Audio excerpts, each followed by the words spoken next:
इस क्वेश्चन में हमें विनाइल क्लोराइड के 3 रेजोनेटिंग स्ट्रक्चर्स दिए गए हैं और हमसे पूछा गया है इनमें से लीस्ट स्टेबल कौन सा है। तो हमें रेजोनेटिंग स्ट्रक्चर्स की स्टेबिलिटी कंपेयर करनी है। तो जैसा हम जानते हैं किसी भी रेजोनेटिंग स्ट्रक्चर्स की स्टेबिलिटी को कंपेयर करने के लिए हमारे पास सेट ऑफ रूल्स होते हैं। उसमें से सबसे पहली प्रायोरिटी हमारे पास होती है ऑक्टेट कंप्लीशन। जितने भी हमें रेजोनेटिंग स्ट्रक्चर दिए गए हैं एक सेम कंपाउंड के, उसकी हमें ऑक्टेट कंप्लीशन चेक करने होते हैं हर एक एटम के। लेट्स से जैसे हमारे पास ये एक कंपाउंड दिया गया है जिसका एक रेजोनेटिंग स्ट्रक्चर है, तो उसमें हम हर एक एटम का ऑक्टेट कंप्लीशन चेक करते हैं। अगर वो कंप्लीट है तो ज़्यादा स्टेबल होगा। देन फिर हम अगर लेट्स से वो सारे जितने भी हमें रेजोनेटिंग स्ट्रक्चर दिए गए हैं उन सबका ऑक्टेट कंप्लीट है, देन हम उस पे आते हैं इफेक्ट्स पे। Effects like mesomeric effect, hyper conjugation and inductive.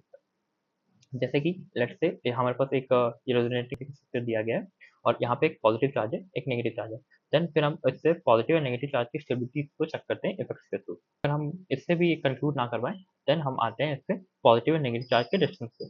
तो जैसा हम जानते हैं लाइक चार्जेस रिपेल करते हैं एक दूसरे को, तो उनके बीच में जितना ज़्यादा डिस्टेंस होगा वो कंपाउंड उतना स्टेबल होगा। सिमिलरली अनलाइक चार्जेस अट्रैक्ट करते हैं एक दूसरे को, तो उनके बीच में जितना कम डिस्टेंस होगा वो ज़्यादा स्टेबल होगा। इन रूल्स को यूज़ करके हम किसी भी रेजोनेटिंग स्ट्रक्चर की स्टेबिलिटी को पता करते हैं। तो हमारे पास जो पहला रेजोनेटिंग स्ट्रक्चर है, उसमें हम देख सकते हैं यहाँ पे कोई भी पॉजिटिव और नेगेटिव चार्जेस प्रेजेंट नहीं है। तो हमें यहाँ पे ऑक्टेट चेक करने की नेसेसिटी नहीं है, क्योंकि जनरली जो जिसमें भी पॉजिटिव और नेगेटिव चार्जेस नहीं होते हैं वो जनरली ऑक्टेट कंप्लीट होते हैं।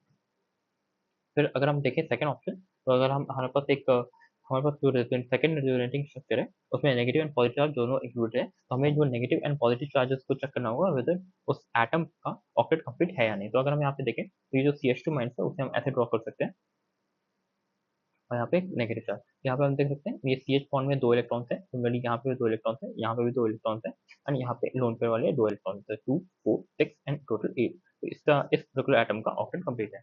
अगर हम देखें Cl के लिए, तो Cl में हमारे पास ऐसा स्ट्रक्चर होगा।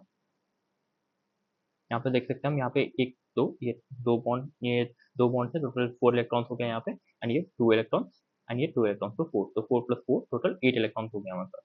तो इसका भी यहाँ पे भी ऑक्टेट कंप्लीट है। तो थर्ड रेजोनेटिंग स्ट्रक्चर में अगर हम देखें तो यहाँ पे अगर हम यहाँ पे भी वापस एक CH2 है, तो जैसे हमने पहले देखा था हम वापस इसे वैसे ही वेरीफाई कर सकते हैं। या हम देख सकते हैं 1 इलेक्ट्रॉन, 2 इलेक्ट्रॉन, 3, 4, देन 5, 6, 7 एंड 8, तो इसका भी ऑक्टेट कंप्लीट है। पर यहाँ पे अगर हम CH पॉजिटिव को देखें, CH पॉजिटिव हमारे पास हो जाएगा ये Cl एंड ये। तो यहाँ पे हम देख सकते हैं 1, 2, 3, 4, 5 एंड 6। यहाँ पे 6 इलेक्ट्रॉन्स ही प्रेजेंट है, तो इसका ऑक्टेट कंप्लीट नहीं है। तो यहाँ पे हम बोल सकते हैं कि ये जो यहाँ पे हम बोल सकते हैं कि जो थर्ड वाला रेजोनेटिंग स्ट्रक्चर है उसका ऑक्टेट कंप्लीट नहीं है, तो फर्स्ट एंड सेकंड का कंप्लीट है। जैसा हमारे पास प्रायोरिटी रूल था कि हमें स्टेबिलिटी पता करने के लिए सबसे जो पहला फैक्टर होता है ऑक्टेट कंप्लीशन। जैसा हम देख सकते हैं यहाँ पे थर्ड वाले रेजोनेटिंग स्ट्रक्चर का ऑक्टेट कंप्लीट नहीं है, तो ये जो हमारे पास जो रेजोनेटिंग स्ट्रक्चर होगा वो लीस्ट स्टेबल होगा। हमारे पास जो करेक्ट आंसर हो जाएगा option 3, that is CH2 minus CH positive Cl।